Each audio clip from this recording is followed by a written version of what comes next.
Welcome to 99 TV. నేను ప్రియాంక. తెలంగాణ విద్యారంగంలో ఇప్పుడు ఒక పెను తుఫాను చెలరేగుతోంది. విద్యా సంవత్సరం మొదలై సగం రోజులు గడుస్తున్నా ప్రభుత్వ పాఠశాలలో నెలకొన్న నిశ్శబ్దం ఇప్పుడు రాజకీయ రణక్షేత్రంగా మారింది. పుస్తకాలు లేని ఖాళీ బ్యాగులు, యూనిఫామ్ లేని బాల్యం, వెరసి సర్కారు బడుల్లో చదువుల తల్లి విలపిస్తోంది. ఈ దుస్థితిపై ప్రధాన ప్రతిపక్షం బీఆర్ఎస్ పెద్ద ఎత్తున గర్జించింది. రాష్ట్ర వ్యాప్తంగా గులాబీ శ్రేణులు నిరసనలతో సునామీని సృష్టించాయి.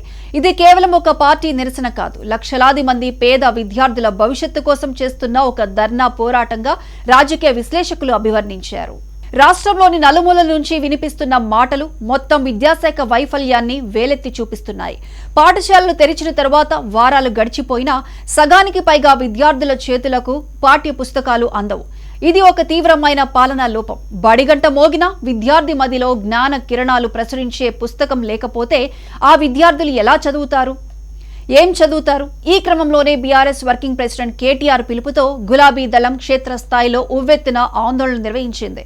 ప్రతి స్కూల్ గేటు వద్ద, ప్రతి మండల కేంద్రంలో బీఆర్ఎస్ నేతలు నిలదీసిన తీరు ఇప్పుడు ప్రభుత్వానికే చెమటలు పట్టిస్తోంది.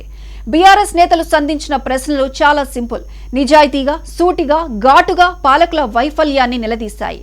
10 ఏళ్ల బీఆర్ఎస్ హయాంలో వేసవి సెలవుల తర్వాత పాఠశాలలు రీఓపెన్ చేసిన మొదటి రోజే పిల్లల చేతిలో కొత్త పుస్తకాలతో పాటు 2 జతల యూనిఫామ్లు అందించేవారమని గుర్తు చేస్తున్నారు. మన ఊరు మనబడి అనే నినాదంతో ప్రభుత్వ పాఠశాలను కార్పొరేట్ స్థాయికి ఎదిగేలా కృషి చేస్తే ఇప్పుడు కనీస వసతులు కల్పించలేక విద్యార్థుల భవిష్యత్తును నాశనం చేస్తున్నారని గులాబీ దండు నేతలు నిప్పులు చెరిగారు.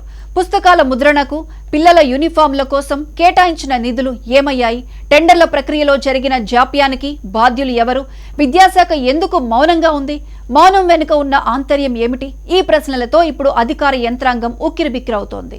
సర్కార్ వైఖరిని నిరసిస్తూ జిల్లా విద్యాశాఖ కార్యాలయాల ముట్టడి కార్యక్రమాలతో తెలంగాణ వ్యాప్తంగా ఒక యుద్ధ వాతావరణం ఏర్పడింది. విద్యార్థులు ఖాళీ బ్యాగులు ప్రదర్శిస్తూ మోకాలపై నిలబడి నిరసన తెలుపుతున్న దృశ్యాలు సోషల్ మీడియాలో వైరల్ అయ్యాయి. ఇది కేవలం రాజకీయ లబ్ధి కోసం చేస్తున్న ఆందోళన కాదని, పేద విద్యార్థుల చదువు అగమ్య గోచరంగా మారుతుంటే చూస్తూ ఊరుకోబోమని బీఆర్ఎస్ శ్రేణులు హెచ్చరించాయి. ఒకవైపు ప్రైవేటు పాఠశాలలు విద్యార్థులకు ఎలాంటి సందేహాలు వచ్చినా తీరుస్తూ సిలబస్ ను పరుగులు పెట్టిస్తుంటే, పుస్తకాలు లేక ప్రభుత్వ పాఠశాలలో పిల్లలు కేవలం బొమ్మలు చూస్తూ కూర్చోవలసి రావడం ఎంతవరకు సమంజసమని తల్లిదండ్రులు కూడా ఆగ్రహం వ్యక్తం చేస్తున్నారు. ప్రభుత్వం నుంచి వస్తున్న సమాధానాలు అస్పష్టంగా ఉండటం ఈ వ్యవహారాన్ని మరిన్ని మలుపులు తిప్పుతోంది. కాంట్రాక్టుల కేటాయింపులో జాప్యం జరిగిందని ఒకరు, కాగితం కొరత ఉందని మరికొందరు చెబుతున్న మాటలు ప్రజల్లో నమ్మకాన్ని కలిగించడం లేదు. పంపిణీ ఇంకా జరుగుతోందని అధికారులు చెబుతున్నా క్షేత్రస్థాయిలో పరిస్థితి మాత్రం అందుకు భిన్నంగా ఉంది. స్కూళ్లు తెరిచి 2 నెలలైనా అనేక స్కూళ్లలో ఒక్క సబ్జెక్టు పుస్తకం కూడా అందని విద్యార్థులు వేలల్లో కనిపించారు. దీంతో బీఆర్ఎస్ నేతలు ప్రభుత్వానికి తీవ్ర హెచ్చరికలు జారీ చేశారు. మరో వారం రోజుల్లో ప్రతి విద్యార్థికి పుస్తకాలు, యూనిఫామ్లు అందకపోతే ఏకంగా మంత్రుల కార్యాలయాలనే ముట్టడిస్తామని ప్రకటించారు. చదువుల తల్లి గడ్డపై అక్షరాస్యతను పెంచాల్సింది పోయి ఉన్న సదుపాయాలను కూడా కాలరాయడం దారుణమని వారు విమర్శిస్తున్నారు. రాష్ట్ర వ్యాప్తంగా సాగుతున్న ఈ నిరసనల సునామీ మున్ముందు ఎలాంటి రాజకీయ పరిణామాలకు దారితీస్తుందో అన్నది ఉత్కంఠగా మారింది.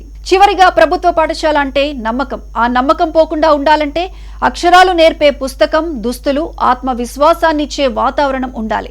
పేద బిడ్డల భవిష్యత్తుకు పాలకులు శాపంగా మారకూడదు. ప్రాథమిక అవసరాలు కూడా సమయానికి అందకపోతే ప్రజల్లో విశ్వాసం ఎలా పెరుగుతుంది? బీఆర్ఎస్ నిరసనల సెగతోనైనా సర్కారులో చలనం వస్తుందా? ప్రభుత్వ పాఠశాలలకు పూర్వ వైభవం వస్తుందా? ఉపాధ్యాయులకు సమాజంలో గౌరవం పెరిగే పరిస్థితి వస్తుందా? ఈ పొలిటికల్ డ్రామాలో ప్రభుత్వ పాఠశాలల పరిస్థితి ఎలా ఉండబోతోంది అన్నది వేచి చూడాలి.